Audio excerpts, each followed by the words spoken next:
Qu'est-ce qui se passe en fait? Ceux qui ont contacté une infection, tous ont les charabas sexe à base. Ok, au léché sexe à moi si microbe écoute on a catalimo.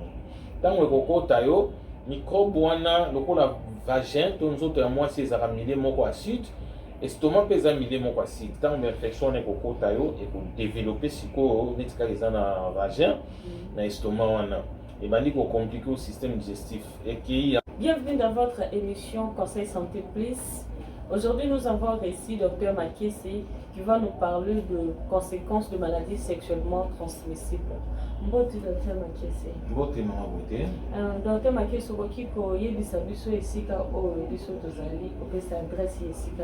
oui, merci beaucoup Maman Bodé. Alors, nous allons précisément dans le centre de santé communautaire et à médecine mixte, à ONG OPSA.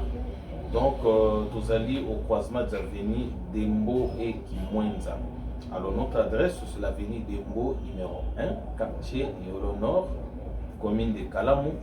Référence croisement Kapela Kimwenza, donc Yolo Nord.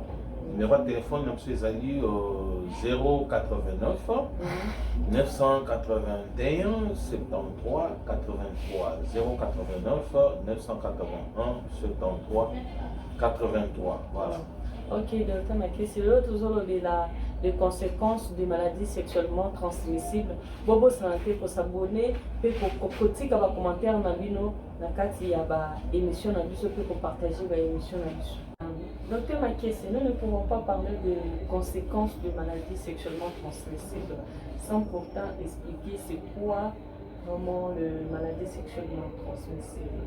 Oui, merci beaucoup Maman Godé. Le maladie, c'est une bonne question que vous venez de poser.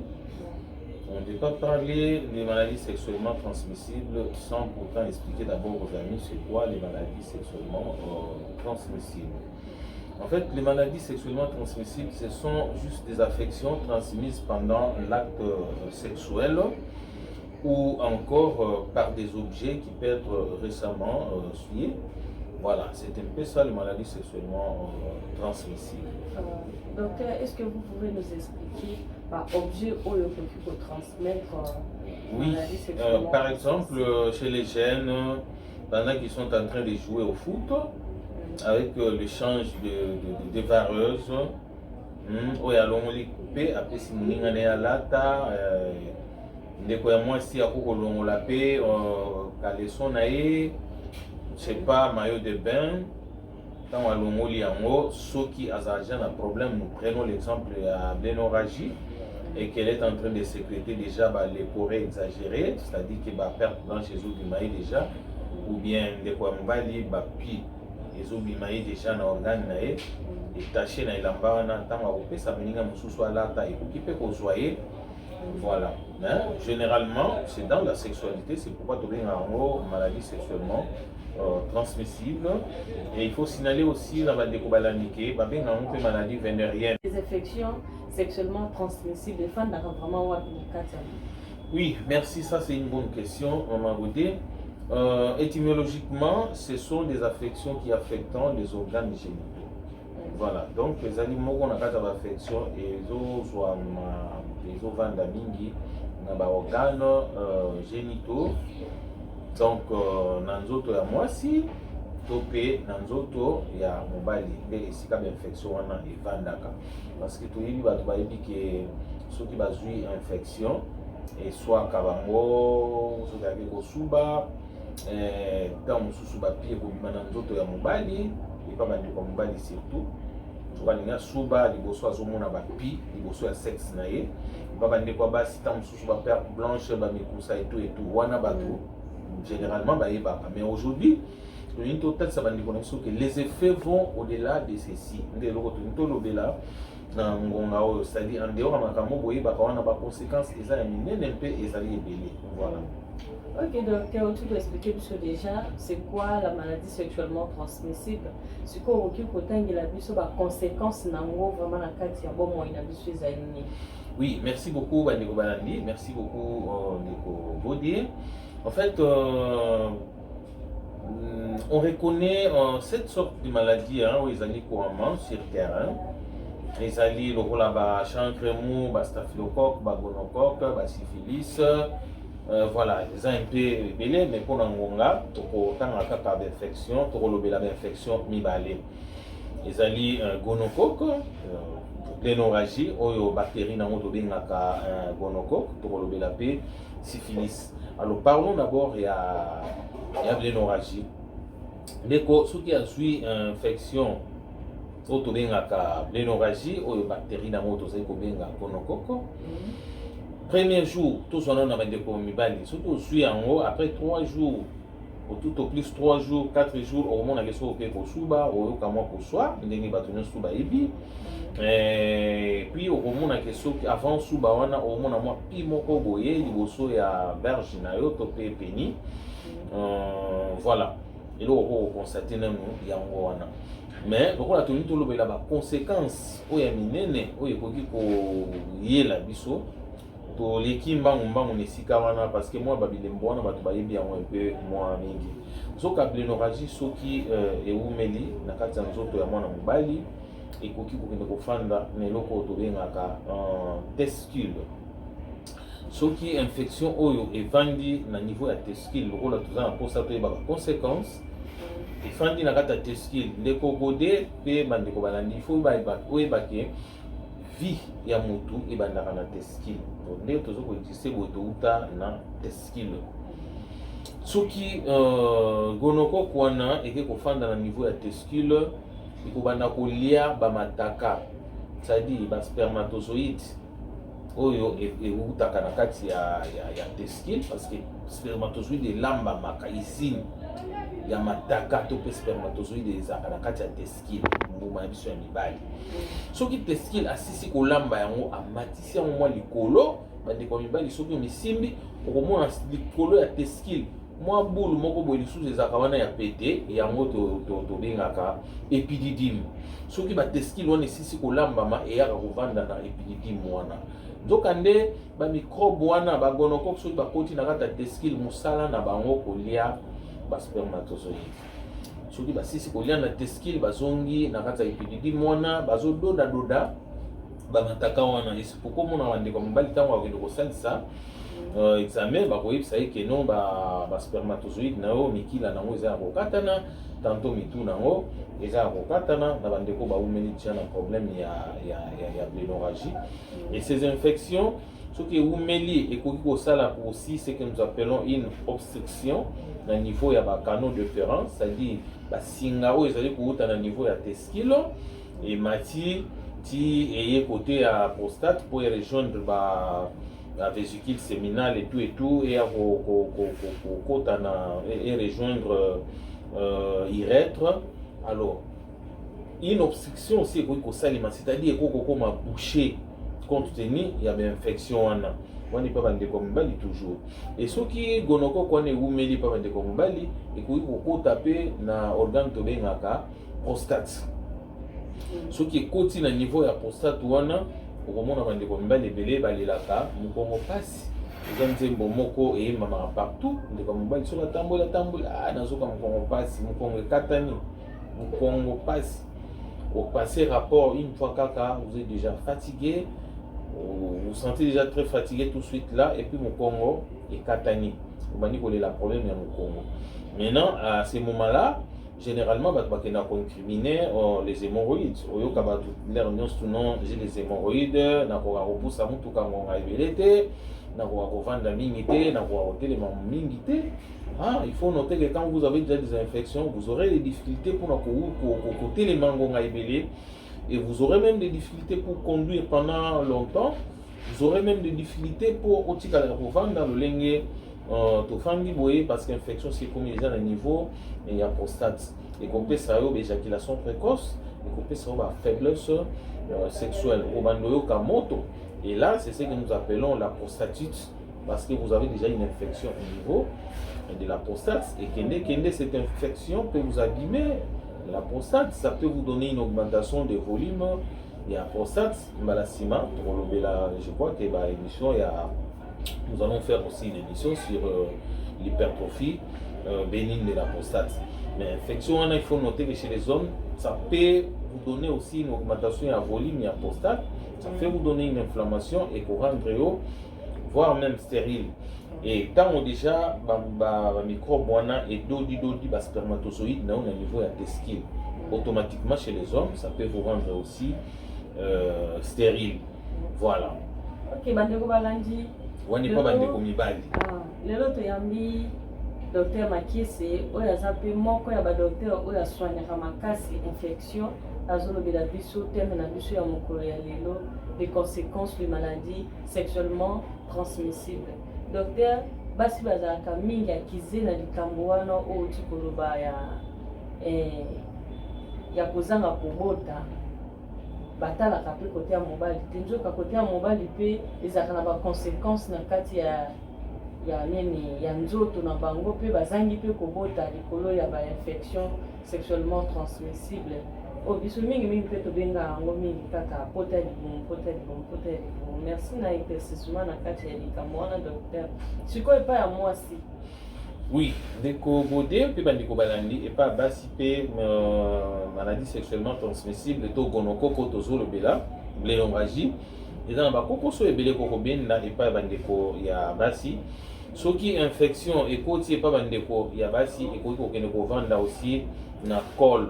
Voilà, c'est-à-dire soki olongwe nzoto ya biso basi cavité vaginale wana opusani moke okomona mwa boule moko bosimbaka soki bozosukola infection ekoki kokende kovanda wana. Et il faut noter que infection lokola gonocoque esepelaka mingi kovanda bisika nyonso tout muqueuse ezali na kati ya nzoto ya moto, c'est-à-dire zei lokola na nzoto ya mobali tozongi pa na bakiselo mo tozangisaki pa bandeko ya mibali lokola microbe oyo gonocoque esepela mingi kovanda esika muqueuse ezali na tige na urètre ya nzoto ya mobali muqueuse ezalaka wana. C'est pourquoi monaka so moto aza na blénorragie ezoswa mingi na kati ya urètre na nzela nyonso ya masuba parce qu'il y a des muqueuses. Chez les femmes aussi, nous revenons maintenant chez les femmes, il y a aussi des muqueuses au niveau des cols. Donc la blénorragie elle dit qu'au fond des sika muqueuses ezali okomona que ça va vous donner une inflammation au niveau ya col chez les femmes. Et suki wana te ça monte un peu là au n'est pas basi et vous keneko fanda na niveau ya ba trompe de Fallope, c'est-à-dire na batio o ezouta kolongwa na matrice pokoma na boveur na batio wana babengaka yango de gauche à droite, il y a des trompes na kata ba trompe de Fallope wana il y a aussi des muqueuses. Lokola ndeko blénorragie asepela mingi kovanda esika muqueuse wana ezali, il va attaquer aussi les trompes chez les femmes, il va donner une inflammation, comme on a un problème il y a ba salpingite, comme on a un problème il y a ba inflammation à l'utérus parce qu'il y a aussi des muqueuses tout autour il y a l'utérus et puis il y a ba trompe wana. Donc, comme moi, si on a une inflammation au niveau il y a la trompe. Et ce qui est oumeli pour ceux qui savent la trompe wana ils ont la tuyau. Et quand on diminuer lumière au niveau de la trompe, nous on a de temps en temps on va ça la moitié hydro parce que la trompe n'a pas bouché. Souvent ce sont des infections qui occasionnent aussi obstruction. Il y a la trompe wana. Voilà. Docteur Makisi. Na moi mutuna moka moke oyo mpe bandeko bamitunaka mingi na likambo oyo etalaka basi balingaka kobakabaka bakisi kilikili na se na bango yebi te soki mpe bakisi wana mpe babakaka wana eza mpe na baconséquence mosusu na kasi.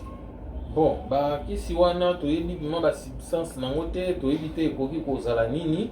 Voilà, nous ne pouvons pas directement koloba non parce que basi bazobota te ba trompe na ezo kangama pona biloko wana babakaka. C'est vrai que biloko wana ya kobaka et kokozala pe na ba conséquences nango, mais aujourd'hui nous voulons d'abord incriminer les infections dans ce que nous sommes en train de parler maintenant là. Voilà, et pas bandeko ya basi mama Godé soki blénorragie et oumeli na kata nzoto na bango ekoki kokende ko infecter pe au niveau du rectum.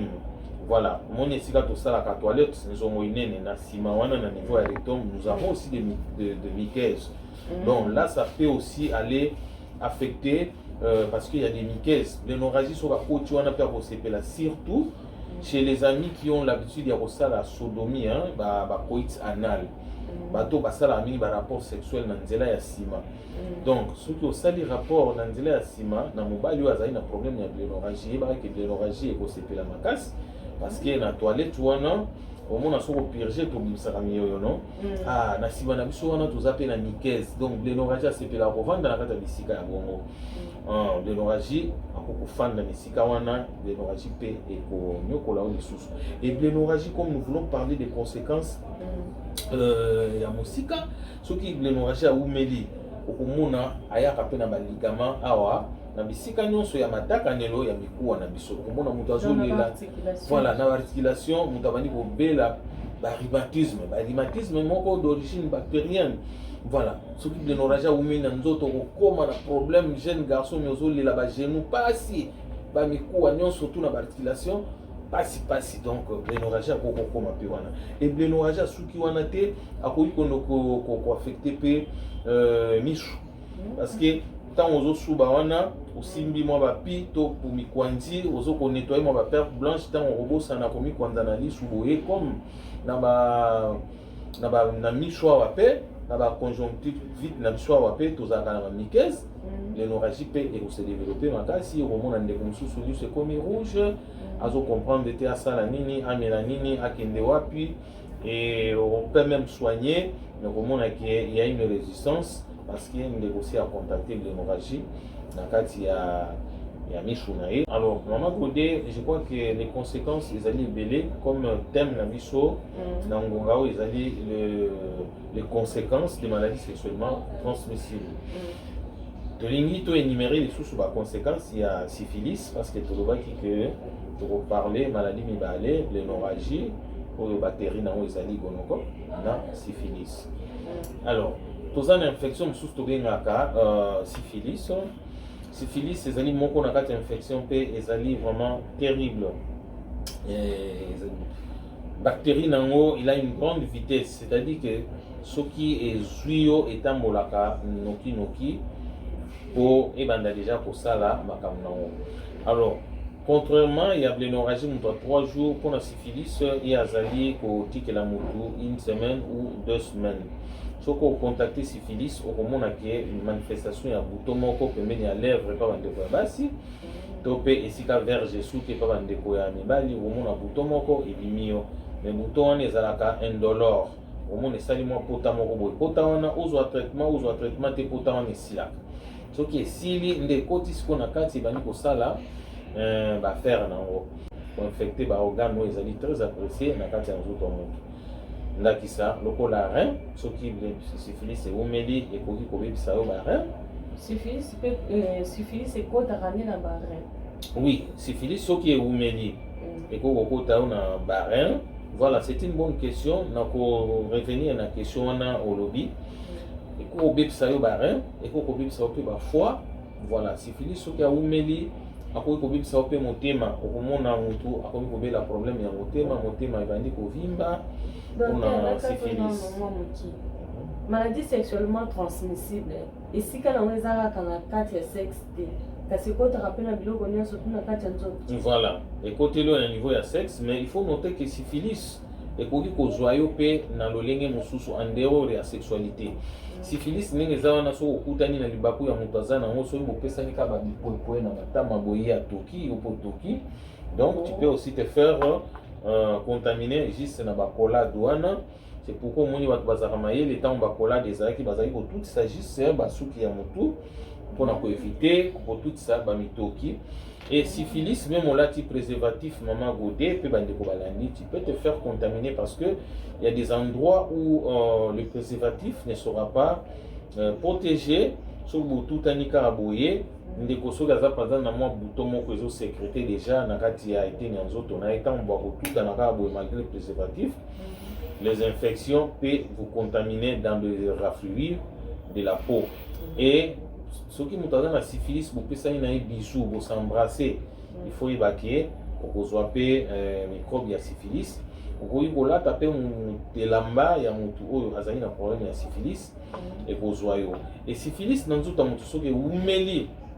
C'est la première phase, deuxième phase, phase tertiaire et puis la quatrième phase. Dans la deuxième phase, il y a syphilis. okoki soki eumeli ekoki kobetisa mpe motu liboma parce que soki emati emataka peti na niveau ya cerveau. Bandeko ya basi mpe ya mibali ebele tomonaka na babalabala bazotelengana, non pas seulement bazwa bakisi, mais bandeko mosusu babela mpe syphilis. Syphilis soki eumeli ekoki kokota na niveau ya motu ebebisi cerveau, ndeko akomi koyungana akomi kolokota biloko na bafulu. Syphilis soki eumeli okoki kobela mpe syphilis, surtout basyphilis soki atrapa na bambrassade ekoti na monoko. Donc okoki kobela mpe problème ya basinusite d'origine bactérienne, omona bandeko mosusu basouffraka basinusite esilaka te, on ne sait pas. Peut-être qu'il y a un problème aussi, il y a syphilis ou encore d'autres infections à joie en haut na bambrassade, surtout na bandeko oyo baza na système ya kose lécher sexe. Nous allons faire aussi une émission comme ça sur les déviances sexuelles. Bandeko bazokende ko lécher sexe. Tango ok o lécher sexe ya mwasi to ya mobali ozwi infection na kati ya monoko. Yebaka ke infection na tango bana ko se propager ekomata yo pe na niveau ya sinus. Voilà. Ekomata yo na niveau ya zolo, pourquoi pas na niveau ya cerveau na yo, et puis on a la difficulté et tu auras des maux de tête très violents. Au moins on est comme sous soyeux kaka moto ebe takaye. Surtout na ba air moko tardive. Ba maux de tête moko nocturne au lali to komika ba 1h 2h du matin pour ngi et katani moto ebandi ko beta. Et puis tu transpires trop chez les amis bande ko belé si so komi na première syphilis, tu transpires trop. Dès que tu vas décider de faire l'émission, nous sommes dans le bureau, nous sommes climatisés, nous les sommes mais dès que tu as la syphilis, à cause de la awa, à ça mal à l'aise. Nous sommes à l'île, nous sommes à Oboye, mais il y a moto, c'est-à-dire tu auras ce que nous appelons le bouffée de chaleur. Bouffée de chaleur, aux autres hypothèses, les sous chaleur, tu es, mais moto, fièvre à 4. Et puis, au Congo, on a un problème, il y a un manque d'appétit, surtout chez les amis qui ont l'habitude de lécher le sexe des femmes, le sexe des hommes. Ce qui est une infection est côté au niveau il y a monoko et le système digestif. Au Congo, on a un problème, il y a un manque d'appétit, au leka béni mokona koka et au tondi. Et puis tu auras les problèmes, il y a bourdonnement, il y a les boumons.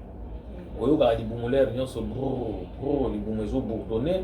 Et puis au Congo, on a un problème, il y a un renvoi, donc et puis au Rwanda ko bimisa mopepe pamba pamba muke obimisi mopepe muke obimisi mopepe na sima. Pour me donner ma question, on a basini wana pesi wana mingi plutôt bengela onka potani. Voilà, au souligner eloko moko ya malamu kama gode. Bande ko ebele to yambaka wa oyipso ko na sala ba gaz pamba. Na sala ka ba renvoi pamba mikongo pasi na yoka ba fatigue na ko ka suba rapport sexualité. Omoni hémorroïde sur la zalaki mutu alingaka gagner ba procès belé parce que ba incriminaka mingi naza na innocent. Bande ko belé ba ya kana ba plainte wana tango to sala ka ba test na l'examen. Omona ke bazana na mona hémorroïde. Qu'est-ce qui se passe en fait? Ceux qui ont contacté une infection, tous les bandeko ba les chaka ba sexe ya base. Ok, au lécher sexe ya moi si microbe ekoti na kata limu. Tango ekokota yo microbe wana lokola vagin to nzoto ya moi si ezaka milieu moko acide, estomac pesa milieu moko acide. Tango infection ekokota yo et pour développer siko netika eza na vagin na estomac wana. Ebandi ko compliquer au système digestif et qui ya wana na intestin.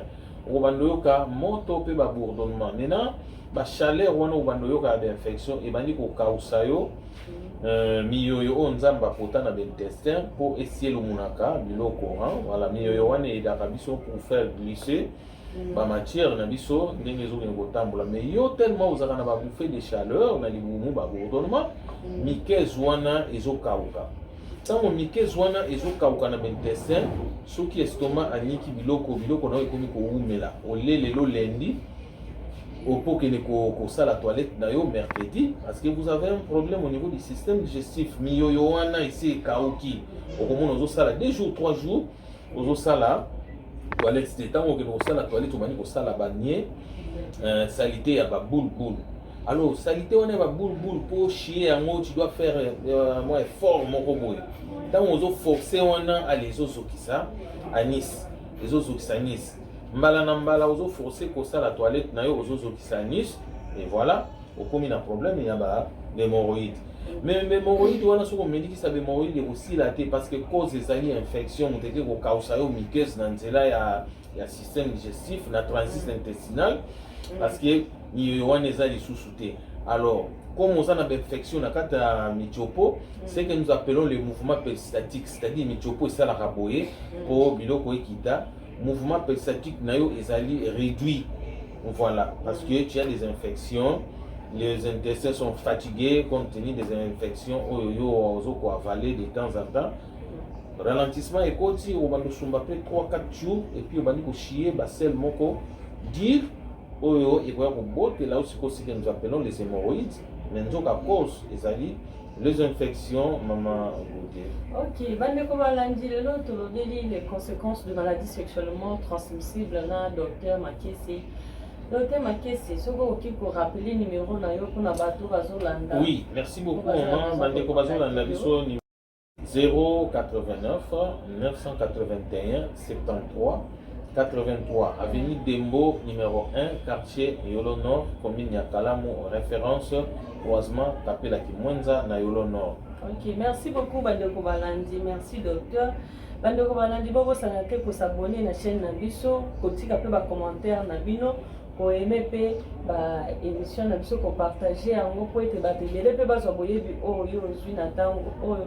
Docteur, depuis que ma ya koloba ezebele pour maladie sexuellement transmissible oyebi yango tellement ebele pe etikali docteur mpona mokolo ya lelo nayebi te liloba nini ya mwa suka oyo boki kozala nango mpona kokabola na bandeko balandi biso na mokolo. Oui, tokotanisaka bandeko ke soki ndeko moko ase retrouve na basigne oyo touti kotanga ndakisa otokaka mingi yaka tokosoigne oyo bakotoka wana ekosila osalaka bagaz mbala na mbala osalaka barenvoi. Tu as des douleurs au niveau des côtes, compte tenu à l'infection avalée, dans la coïte, dans la déviance sexuelle, la coïte anale et tout. Ozoka kusuba pasi en tout cas koyoka sonité. Mon amour ngaka azali pemeni na yo. Mais sur osali biso confiance en tout cas. Yaka pour mon amour na avenue Dembo numéro 1. Quartier Yolo Nord, commune ya Kalamu, solution ezali toko traité. Ok, c'est bon. Merci beaucoup docteur. Merci pour na ndenge odimi koyamba biso na kati ya bureau na yo. Merci bandeko balandi. Ndenge bopesi biso confiance ya kolanda biso ebandeli kino suka na kati ya émission na biso ya mokolo ya lelo. Merci à l'équipe technique, surtout. Merci beaucoup docteur. Tukutani na mikolo oyo.